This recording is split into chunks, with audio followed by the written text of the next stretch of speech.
Testicular diseases గురించి తెలుసుకుందాం.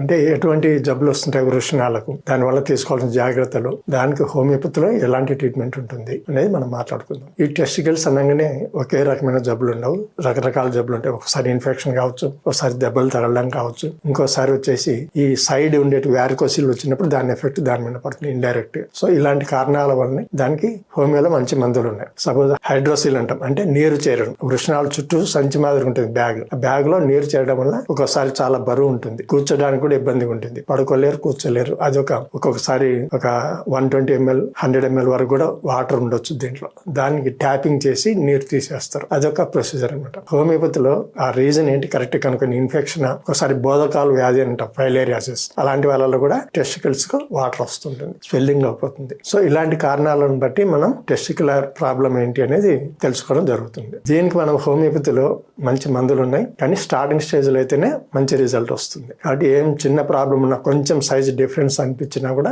వెంటనే డాక్టర్ని సంప్రదించండి. మంచి ఎక్స్పీరియన్స్ డాక్టర్ అయితే మీకు కొద్ది రోజులలోనే క్లియర్ అయిపోతుంది. ఈ టెస్టికులర్ డిసీజెస్ అని చెప్పుకున్నాం కదా, దీంట్లో ఒక్కొక్కసారి హార్మోన్ ఇంబ్యాలెన్స్ వలన ఒక ఏజ్ వచ్చిన తర్వాత వృషణాల సైజ్ తగ్గే అవకాశం ఉంటుంది. దీన్ని టెస్టికులర్ అట్రోఫీ అంటారు. దీన్ని సైజ్ చిన్నగా కావడం, ఎందుకంటే టెస్టోస్టెరాన్ హార్మోన్స్ తగ్గుతుంటాయి ఒక ఏజ్ వచ్చిన తర్వాత. సో అలాంటప్పుడు కూడా మనం కొంచెం డైట్ మెయింటెనెన్స్, తర్వాత స్ట్రెస్ లేకుండా నిద్ర చక్కగా పోవడం, మంచి ఆహారపు అలవాట్లు, ఎక్సర్సైజ్ ఇవన్నీ చేయడం వలన తిరిగి కొంత ఇంప్రూవ్మెంట్ తీసుకొచ్చే ఛాన్సెస్ అయితే ఉన్నాయి. సో ఇలాంటి వాళ్ళు ఎవరైనా సరే ఈ వృషణాలకు సంబంధించిన వ్యాధులు అంటే టెస్టికులర్ ప్రాబ్లమ్స్ ఉండే వాళ్ళు, అది ఏ రకమైన ప్రాబ్లం, డాక్టర్ కన్సల్ట్ అయితే ఎక్స్పీరియన్స్ డాక్టర్ మీకు గైడెన్స్ ఇవ్వడం జరుగుతుంది. హోమియోపతిలో కూడా చాలా మంచి మందులు ఉన్నాయి. ఏ ప్రాబ్లం, చిన్న ప్రాబ్లం లేకుండా మీకు ట్రీట్మెంట్ ఇవ్వడం జరుగుతుంది. అంటే ఎటువంటి రక్త పరీక్ష కానీ, ఒక పిన్స్ కానీ, ఇంజెక్షన్స్ కానీ ఏమి ఇవ్వం, ఓన్లీ టాబ్లెట్స్ ద్వారా మీకు సెట్ అయిపోతుంది. సో ఈ షుగర్, బీపీ ఉండే వాళ్ళు కూడా ఒకసారి ఈ ఇన్ఫెక్షన్స్ వచ్చే అవకాశం ఉంటుంది. థైరాయిడ్ ప్రాబ్లం ఉన్నా, ఏదైనా హార్మోన్స్ రిలేటెడ్ ఉంటే వస్తుంటుంది. లేదా ఒక్కోసారి ఈ టాబ్లెట్స్ ఎక్కువ వాడడం వల్ల సైడ్ ఎఫెక్ట్స్ వల్ల కూడా వచ్చే అవకాశాలు కొన్ని ఉంటాయి అన్నమాట. ఏది ఏమైనా మీకు డాక్టర్ని సంప్రదించండి, ప్రాపర్ గైడెన్స్ తీసుకొని మీరు